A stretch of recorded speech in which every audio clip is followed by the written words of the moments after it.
Hi, this is Craig Stocks here for Utah Desert Remote Observatories. You can find us online at utahdesertremote.com. And today I'm going to talk about some of the basics of working in Photoshop.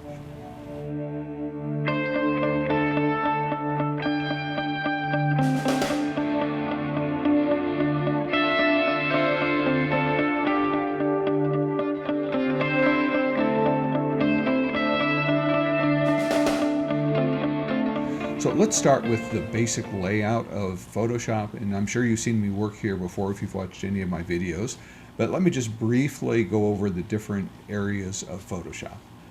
At the top, just like with all applications, we have a menu bar with file, edit, image, and so forth, and I don't use those menu commands a lot. Below that, you have the options bar for whatever tool is currently chosen. So for instance, right now the paintbrush is chosen. So what's showing here is the tools and options for the paintbrush, such as the size, whether it's hard or soft. And I'll tell you, almost always want 0% hardness. So this slider should be all the way to the left. And then other options for blending modes and opacity and so forth. The opacity is the thing I changed the most. And like most things in Photoshop, there's a variety of ways to do it. I can click on the drop down and move the slider back and forth. Most of these options you can click in and type a number, such as 47. They also frequently have what's called a scrubby slider, that if I position my mouse pointer over the word opacity, you can see it turns into a hand with a finger pointing. And I can, when it turns into that hand with the finger and there's actually a left and right arrow, I can click and drag and it will change those numbers. Now, the easiest way to change the brush opacity is with the number keys on the keyboard. If I want 10% opacity, let me exit out, I can just type the 1 on the keyboard, that gives me 10%, 2 would give me 20%, 0 would give me 100%, and if I want 5% opacity, I would type 0.5 quickly and I get 5%. So that's how you can change the brush opacity. Down the left hand side is the toolbar, and at the bottom of the toolbar, and I have it configured as a single row, you also have the option of a double row. These are the current foreground and background colors. If I tap D on the D key, that will set the default colors with black and white. If I tap the X key, that'll do the same as clicking on this little reverse arrow. That'll switch the black and white foreground and background. That's real handy when you're doing detailed burning and dodging. Just by tapping the X key, you can switch between burning, which is darkening, and dodging, which is lightening. The main image area is called the canvas. Right now I have this picture of the Chinese dragon open on the canvas. If I right click in the canvas area, that'll bring up a pop-up menu where I can choose the color of the background.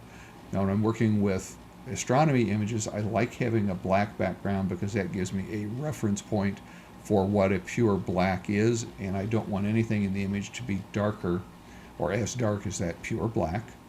It's sometimes useful to operate on a medium gray. That's just kind of a neutral, not black, not white. Especially if you're going to be printing images, it's also useful to look at that same image against a white background. The pop-up menu doesn't give you white as an option. It gives you black, dark, medium, light gray, and custom. And then you can select a custom color. So what I've done is I select a custom color to be white. And now, if I click on black, there's black. If I click on custom, I've already selected white as my custom color. And so now I can look at the image against a white background, and that's probably how it's going to show up online on most places. Generally speaking, you want your image to look good against a white background, a black background, and a medium gray background. And if it looks good against all three, then you probably have about the right density and contrast. Now, some other areas that are real important is over here on the right. This is the palettes bar, I guess you would call it. And all of these different areas in Photoshop are configurable and movable. For instance, if If I want to move this color selector down into the middle, I can click on this and drag. I can drag it out, and you'll see when it starts to anchor somewhere, a little blue line appears. So I'm still holding the mouse button, but if I drop it here, it would anchor it next to that palettes bar. If I move over into it, it'll either drop it into a group with something, or it'll drop it by itself. And so if I want to drop it by itself right there, you can see how it became a blue bar between the paths and the navigator icons. So now I've just moved it to here. So most of these tools in Photoshop, when you move them around, that's what happens. You can pick them up. I could pull it out and solo it. So this is the histogram tool. And then if I want to put it back, I can just click and drag it back over and place it back in the line. When I click on it, it flies out. The little chevron will put it back away. If the item you want isn't listed here, you can go to the Window menu, and these are all of the different little tools that are available. So for instance, if I wanted the brushes panel to be in that list, I could click to open it, and there it is, and it even added it to the list for me. So there's the brushes panel. I generally keep the history palette at the bottom, and what that lets you do is go back in history, and the one at the very top, it'll keep, depending on your settings, typically about the last 50 steps that you've done. And then you can go back in time. So for instance, if I come over here and let's say we duplicate it, and then I grab the move tool and I move this one around, you can see it's adding these steps. And then if I want to go back in time, I can just click on the point I want to go back to. The very top is what it looked like when it was first opened, so that'll take me all the way back to when this file was first opened.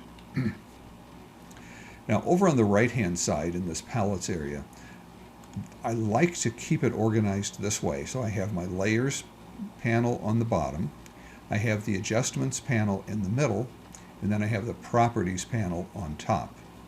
And I organize that same way I organized these. For instance, if I click and drag the adjustments panel out, now it's not in that stack anymore, it's out here free, and I could put it over here and have it as a flyout, but I really like having it by itself between layers and properties, and that's because I'm using these adjustment layers constantly, choosing different ones, and then whatever is currently chosen, the properties panel shows the properties of whatever layer is chosen in the layer stack. So for instance, if I add a levels adjustment layer, I can just click on levels and it will add it above what's currently selected. And now you can see that since I've selected that adjustment layer for levels, in the properties panel, it shows me the properties of that adjustment layer. Now, adjustment layers generally also come with a mask. So if I click on the mask, it will show me properties of the mask.